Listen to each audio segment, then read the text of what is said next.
she heard about me. Put a bitch can't get a dollar. Hey, welcome back for another episode with the URRP girls. We've got KV with us, and I'm T. Hello, welcome. Tell them what we're talking about today.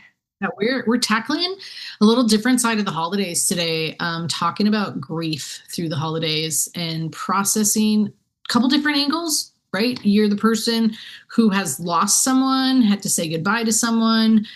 There's that grief. And then another angle of, how are you a friend to someone who has grief? So just, we're talking about the really tough stuff through the holidays, right? Like the lights are brighter, the sounds are louder, everything's so joyous.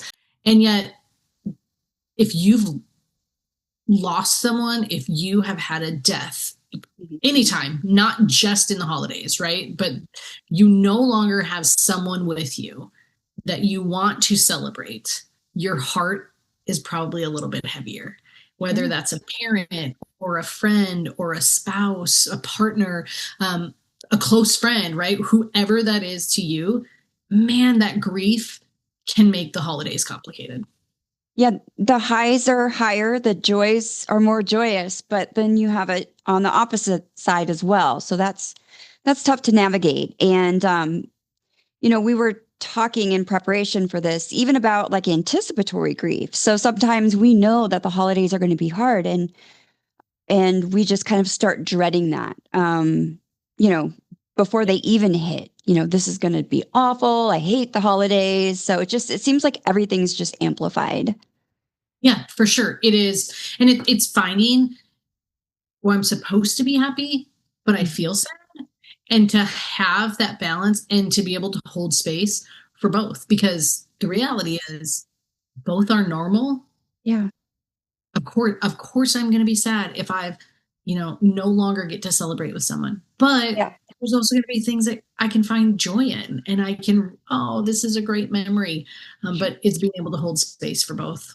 And it's interesting how we are reluctant to participate in joyous moments because we lost somebody. I mean, a lot of times people kind of get that mindset where if they're happy and laughing and having a good time, then somehow they're not honoring their loved one that's passed, or they forgot about them, and that's not the case. Yeah, it's a little conflicting for sure. It's I don't know how much to celebrate. I don't know if am I celebrating too much, right? And or just like maybe you don't want to deal with it. And I think there's a little thing, and you did share this with me, and this one speaks to me, but tell us a little bit about that science of grief, because I think that's one of the most important things that we can understand about how we navigate it. Sure. No, and I did a coachable moment on the neuroscience of grief, and it's actually so interesting. But the first thing that I found interesting is the concept that your brain, when it loses a loved one, literally goes into withdrawal, not metaphorically, literally. And it all comes back to like dopamine rewards our system when good things happen, and people that we love are automatically associated with those dopamine hits. And when they're not there anymore and we're not getting that dopamine, our bodies just start freaking out. And it's not just psychologically, it's physically as well. Nausea, trouble sleeping, not being able to focus, brain fog, all of the things. Yeah, for sure. It's, I have, my dad died a handful of years ago. And even now, something really incredible happens, and my first instinct, I should call my dad. No, I can't call my dad, right? And then my brain rewires itself for like all of a sudden I'm with reality, but like legitimately, I should call my dad about this. Mm-hmm. That thought hits my head, and I'm like, how do I know my dad died. Why even still go that way? And so it's really, that's real for me. Like, it was massively, my brain took a very long time to figure out and remember. I couldn't just call him. I couldn't just message him. And, I'm years out, and obviously I don't do that every day like you once did. I mean, with time, it does get, I don't know if easier is the right word, because when grief hits, but Sure. my brain registers it better. Right. Yeah. Well, and I can kind of explain a little bit about why your brain is doing that. And so another interesting kind of like neurobiological connection is just that when we lose somebody, it's a little bit like, Life 360. And you've got your family on the little maps and you can see everywhere they're going. And imagine all of a sudden they just aren't on the map anymore. Well, our brains have a really hard time dealing with that. They are literally searching. Where are they? Why are they not here? And it's actually called micro searching signals. And it takes a really long time to update that internal map. And you have those moments when you wake up where it doesn't seem real. And for a split second, you forget what happened. And that's got to be tough to deal with. That's got to be, I can't imagine. One of the things I thought of as you were talking, I used to call my dad early in the morning, not every morning, but quite often. I knew he was an early riser. I was an early riser, text message, call. And like, even to train my brain to not pick up my phone. I knew he was dead. And then I'm not trying to sound harsh. I knew he wasn't going to answer. I knew I couldn't make the phone call, but like I would grab my phone and like, I'm going to say, hey, good morning. A lot of it was sports talk. A lot of it was encouragement, like just, it's your dad, right? And I had a great dad, he encouraged me, he built me up, he stood behind me in so many things. And so it was just our little, it was our way. I was always the early riser. So it was just our way. And then to get out of that rhythm, it took a really long time, a really, really long time. Yeah.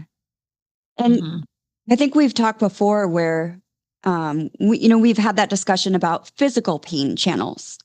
And it's also very interesting that the same neural pathways that, if you run into a door and bump your elbow or you break your leg, those are the same neural pathways that are activated when something breaks your heart. Yeah. It's physical pain. For sure. I was just going to say that deep loss is exhausting. It is physical pain. It is, right? Like just all those things. If someone were to describe, like, how did you feel after your dad died? I don't know, like a freaking truck hit me. It was hard.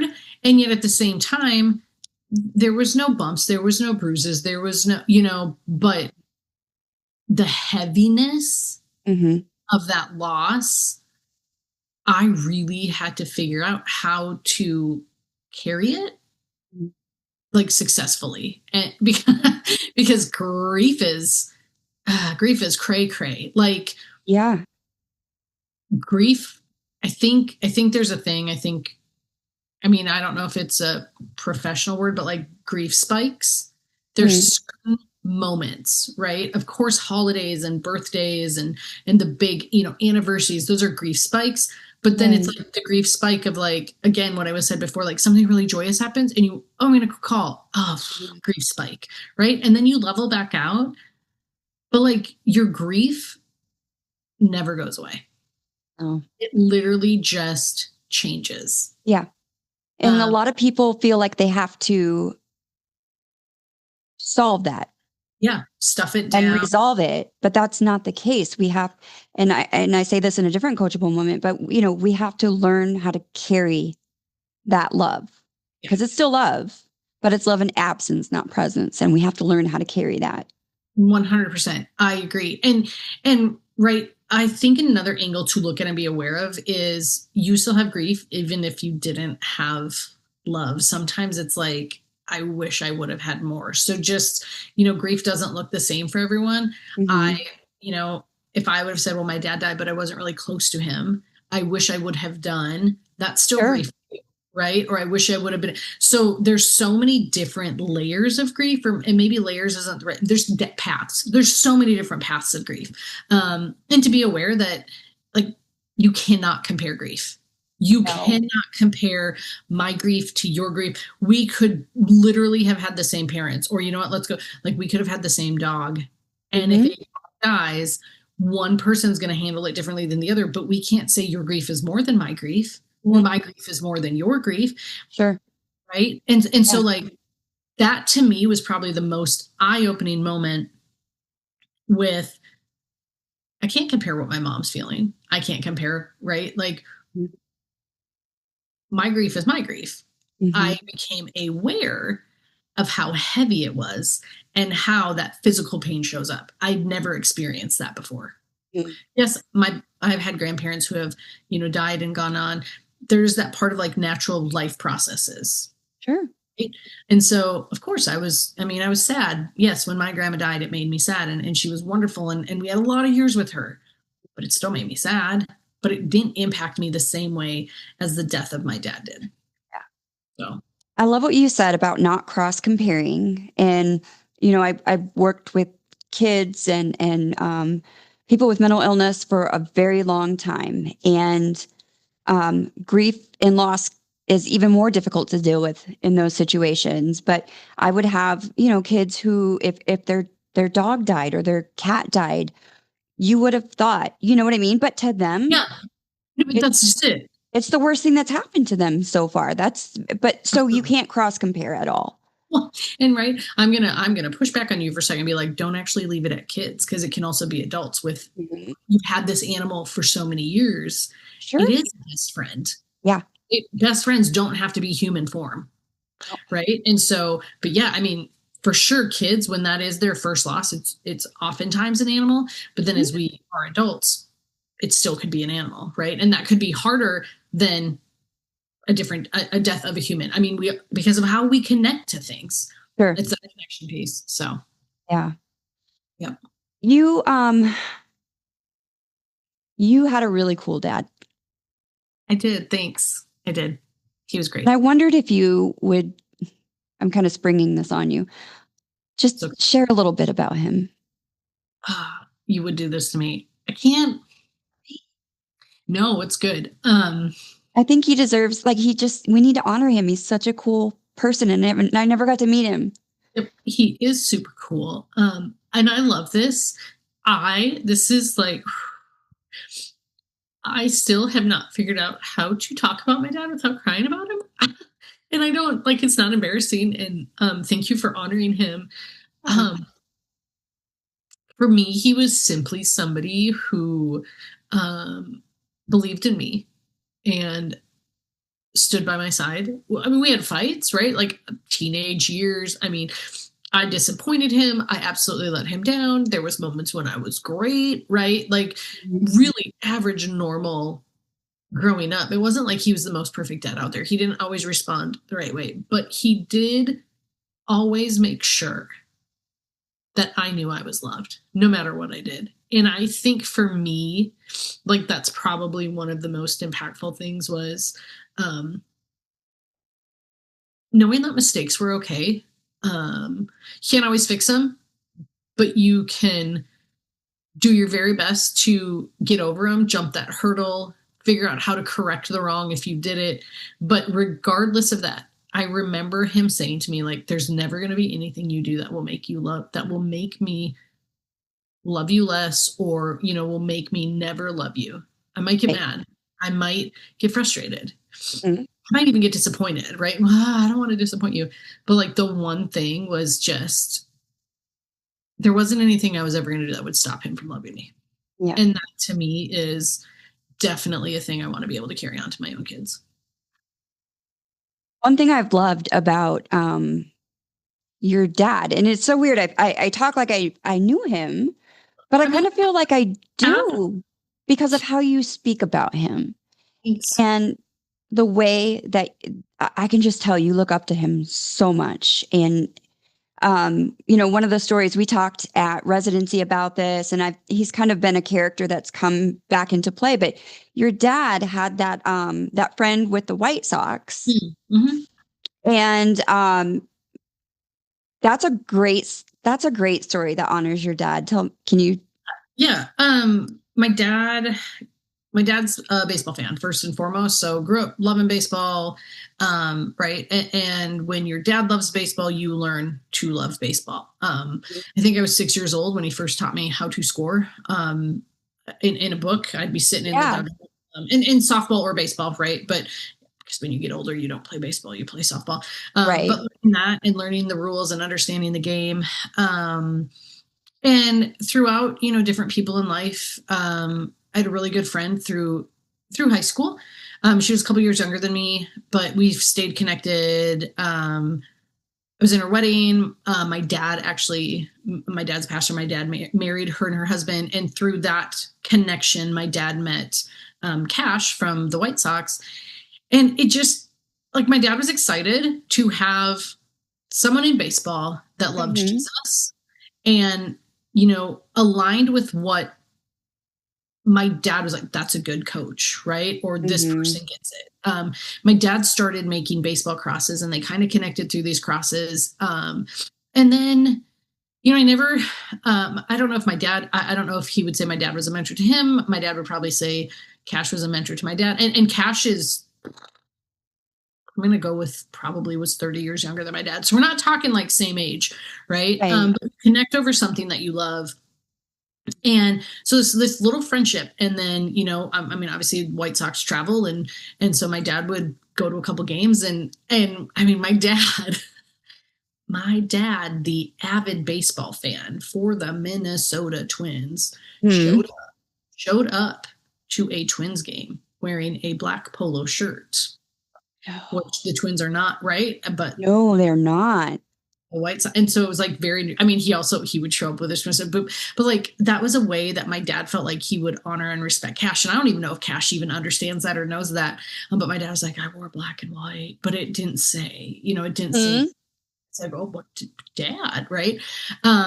And after my dad died, I reached out to Cash. I teach a coaching course. I have the joy of teaching college students and kind of helping them prepare for careers. And I love bringing in guest speakers. And hey, I'm so-and-so. This is my dad. I mean, and we had briefly, I want to say we briefly interacted. My dad had kind of introduced us a little bit, never in person, but through a text message. My kids made baseball keychains, right? So it's like this whole crafty thing on baseball.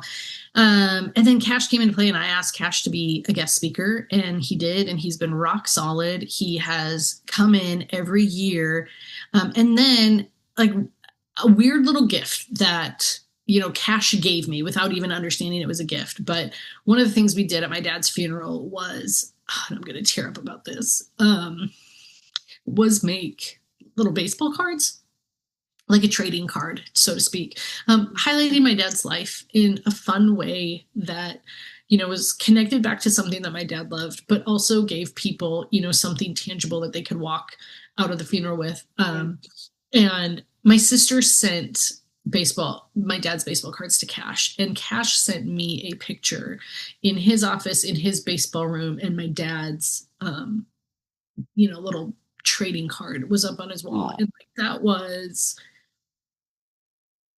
just so sweet that someone would honor my dad that way. Like, oh, my dad's on the wall, right? Like the weird things that we hold on to, because of course my dad's on my wall, right?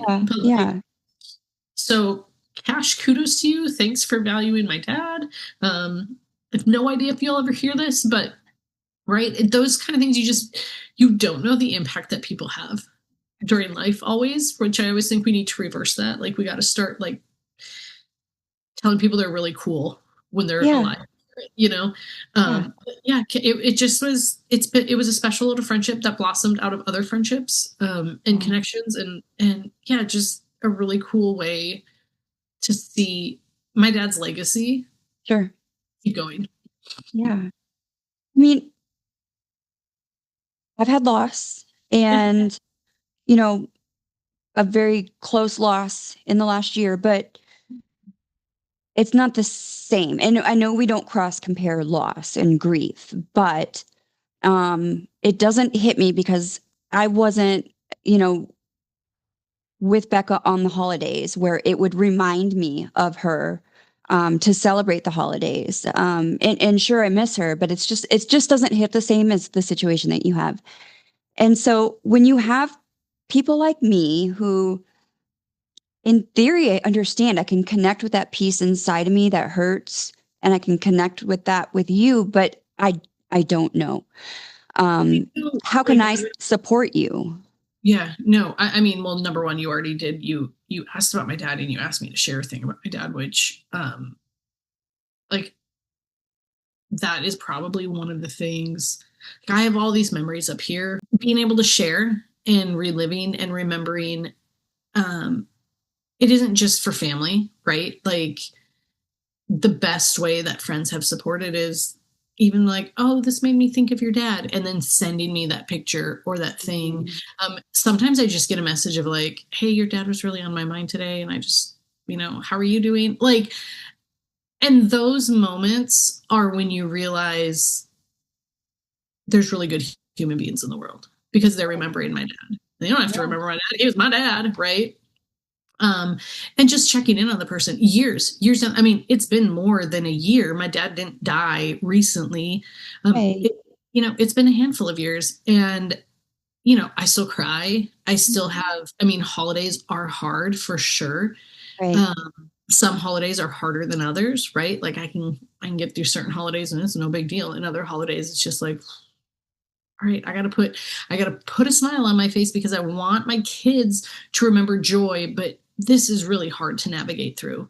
And so that to me is just one of the best ways that you check in on the person, you tell them, how, and like for you didn't know my dad, you don't have a memory of a dad, but you know enough about him now that you can be like, oh my gosh, would this connect with your dad? Or asking, tell me a story, or just allowing me space to tell. Yeah. Mm-hmm. I love when you tell stories, your face lights up. And, you've told me before that you want to show your kids the same unconditional love that your dad showed you. And I want you to know that I see you doing that. Your dad would be so proud of you. And I know he is. You're an amazing mom.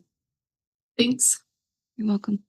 It is one of those where, like, thanks. I don't think I'm the world's worst mom, but for me, the comparison that I will allow is being compared to my dad, right? And my mom's wonderful too, people, but she is alive. I still get to spend lots of time with her. But right, if I can be compared to a thing that my dad did, or right, that's also just a way to honor him. My mom has, said, oh, you really remind me of your dad in this moment. And it's like, well, that's really neat. Like, thanks. And so those things do mean something, to the inside, to me, and I don't think you're like being disingenuous or just saying it for saying its sake. Like, oh, thanks. Right. And I think in this moment, the thing that also, right, like going back to my own experience, my dad died years ago. I'm never going to get over it. Oh, like, and you shouldn't. One of the things that I realized, and we do need to talk about stages of grief, by the way, just so people can, it's coming, process it and understand it. But like when you lose someone, there will be a hole, not a physical hole, a hole in your heart. And I've heard people like, it gets smaller over time. Like, no, it doesn't. You just learn how to grow around it, how to move around it, or how to navigate around it. But that hole in my heart, believe me, I've like, can I cross my fingers and will it be better? And that hole is never going to go away, and it's never going to be filled by anyone else. But it is filled with memories, and it is filled, right? Like, but it doesn't go away. And to know, like, for people to know, like, you just learn how to grow with it. The new normal. Yeah, maybe, but yeah. Yeah. Well, no one, who's to say the new normal is technically normal? So It's probably not, but it's, Yeah. So, you were talking about, people who, know someone who's going through grief and loss can support them by checking in on them and asking to share stories. For you, as the person who has to experience this every single year, what are the things you do? And it's not going to take away the grief, but how do you cope with that? Is there anything that works for you that you could maybe tell our URRP fam who are going through something similar? I mean, I cry, honestly. Like, I think it's a I great coping cry, skill. and sometimes I'm just like, man, I wish you were here. Can have a fake conversation. A lot of times it's to myself. But right, it's also like going through, and I mean, I'm lucky enough to have some voicemails that I saved on my phone that'll make me cry. And it's just holding on to the good things, talking about them, calling my mom to say, hey, do you remember this? Yesterday, actually, there was a song that I was listening to, and my dad loved hymns, hymnals, and certain ones, right? Like we knew certain ones were his favorite. And it was a Christmas song, but it was to the tune of a hymnal. And so the words were different. And I popped it off to my sister, and I was like, oh man, this really made me think of my dad. Or not my dad, our dad. I said, this really made me think of dad. Does it to you too? And her immediate response was absolutely. And so sometimes it's just like, oh, this is the song he loved. This is the song we made fun of. This, like, whatever it is. I have a my dad in all his, silliness, who would hold a carrot and pretend like he was smoking. And he did that with my kids, right? And so like just doing that at the table with my kids and being silly, taking a drink of milk and he would whisker, and like little silly things, but it's the silly things you hold on to. And so just some of that, but like, to be real, for me, I find a quiet moment when I don't have people around, because I don't love, like, contrary to what this podcast is showing everyone right now. I know, right? I don't love crying in front of people. And sometimes I just like cry my ever loving eyes out, and then I take it out. Mm-hmm. And there's something about that makes you tired. It just tuckers you out. 100%. But something about it too, like you flush it out of your system and release. Yeah, it's absolutely release. And then it's like, all right, I mean, it doesn't bring him back, but you know what? It's not going to get worse. At least in regards to him, it's not going to get worse. I mean, I don't have a shot of talking to him again. So, let's cry this out. And then it is really like, screw your head on straight. You've grieved for him. You've honored him again. I mean, really, I do believe that crying for someone is like honoring them, right? Oh, absolutely. And some people believe, like, well, let's go to the cemetery. I don't live near that. So I don't have opportunities to express it that way. I can't go put a beautiful plant or flowers. I can't go clean it up.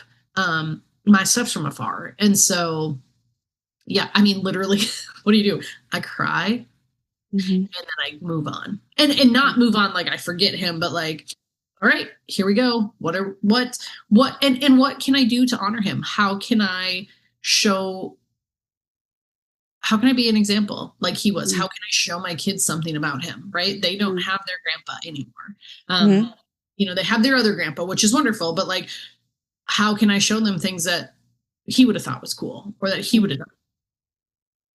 So I think it's important to also bring up that the importance of anchoring. And so we talked about that briefly, but to have something that anchors you and keeps you in the here and now, grounds you, and keeps you maybe with some focus and clarity. So do you feel like there's a particular anchor that you have that's worked well? I mean, I know your faith is an anchor. I mean, yeah, to a degree, yes, it is. I think family, right? Like, there's certain people that it is safe to whine. It is safe to be like, man, I just wish my dad was here. It's safe to cry about it all over again. It's safe to be like, my dad would have the answer. And so sometimes the grounding is like going to the people that don't care if you ugly cry, don't care if you snot it out, don't care, and just like, yeah, right. And the people like, and sometimes, and I mean, I have talked to you about my dad, but sometimes it's like the people who truly knew him. Sure. Right. My dad had siblings. It is so fun to hear their stories, right? We get together. My aunts and uncles will call me and check on me. My one uncle has really invested in checking on me throughout my doctorate program, in giving me ideas. And when I see glimpses of my dad in his family members and his brothers and sisters, like that's piece of him that's still alive. Yeah, and it's, I mean, my uncle's not trying to be my dad by any means, but you see similarities because they grew up in the same environment, they're brothers. And so, just for me, that's what it is. I probably have some work to do. And that's the thing. I'm a few years out and I know I still have work to do with my grief. Sure. But again, people, it is not going anywhere. This grief is going to hit for forever. Maybe it won't show up the same, but it's gonna always be there. Sure. And so, what would be your advice to someone listening this is their first Christmas or holiday season without their loved one? The traditions that they held with that person might be a little more difficult this year. What would you? Absolutely 100% difficult. You're going to have moments feeling empty, have moments feeling like you don't want to celebrate, have moments feeling like you don't want to be around people. And whatever it looks like, to whatever capacity, right? Like, I am not here to say you should celebrate. I am here to say, figure out what works for you. Be willing to cry, be willing to laugh, be willing to engage with what you can do. You are aware, right? But also that's resilience. If all you can do is get up out of your bed and sit, good job. Yeah. If you take a shower, awesome. If you eat, cool. Right? If you dive all in and someone looks at you and in their mind, they're like, I can't even tell that they're grieving. Who cares? Exactly. Like, it's whatever you do for yourself, because you're going to figure out what grounds you. You're going to figure out the anchoring piece. But it is so possible to miss someone and still find joy. It is possible to hate Christmas and love Christmas, right? It is possible to not want to watch people unwrap gifts to all of a sudden be like, I was really glad I did this. Right. Right. And be willing to be as present as you can be. Sure. Right. As long as you do your best. I mean, if the best you have is going from your bed to the couch that day, like you said. Yep. And sometimes, right, it's rituals. Was there a dish? Was there a food? Was there something that, right? What did you make? Honor them. Make those things. Light the candle. Play their songs. Right? Say their name. It's okay. It's okay if you want to relive it exactly as if they were there, because you love them. Right? Yeah. You heal through memories. You honor what you lost, and you're still celebrating what remains. And there is nothing wrong with that. Grief is there because one of two things, or it could be both things. They loved you well and you loved them well. You don't how you said that. You don't have grief if you don't have love. This is so true. Right? Because even for the people who are separated, like, I wish I would have, means you have love for that person. You just didn't know them. Like, in my opinion, that's me. That's very unprofessional. No, it was extremely well said. And I actually agree with that 100%. I remember someone coming up to me and it was probably the most profound thing early on that someone could have said to me right after my dad died. And that was, that piece about being loved. You had a really great dad. You wouldn't feel this way if you didn't have a love from your dad that made you feel whole. And that's right? And so if you're not in the mood to reflect and celebrate big, do a small gathering, right? Skip the things that feel too heavy. One of the things that was really heavy for me right after was attending a Christmas Eve service, which is like the traditional, right? It's a very traditional thing for several families. And my dad, the pastor who did the Christmas Eve service, Sure. I didn't go. I couldn't do it.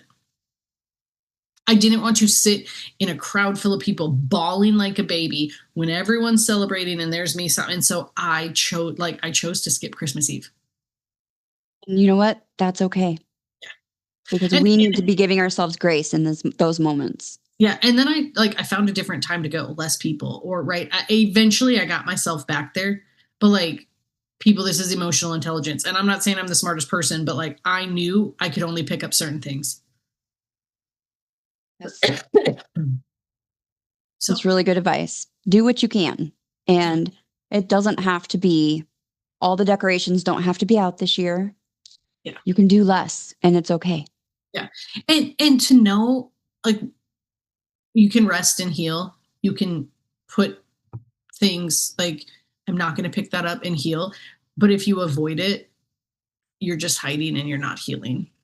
You're going to have to deal with this at some point in time. Yeah. So figuring out what works for you and doing what you can, even the little things. Yeah. That's healing. I woke up today. That's healing. So. Well, thank you for sharing about your dad. I still learn more about him every time you share. Thanks. And I wish I would have got to meet him in person. Me too. So another episode in the books. Absolutely. Check us out. Look for us online. We're everywhere, people. YouTube, Instagram, Facebook, Twitter. Check us out. Follow us. If this episode resonated with you, or you can I need to send this to someone, send it, share it, give us a follow. Because we want it to be normalized that there's grief and it's hard, but we can get through it. Exactly.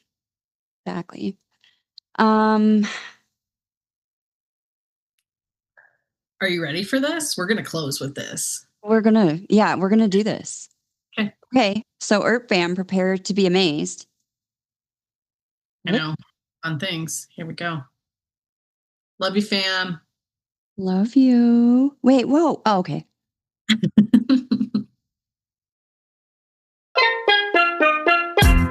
I don't know what you heard about me, but a bitch can't get a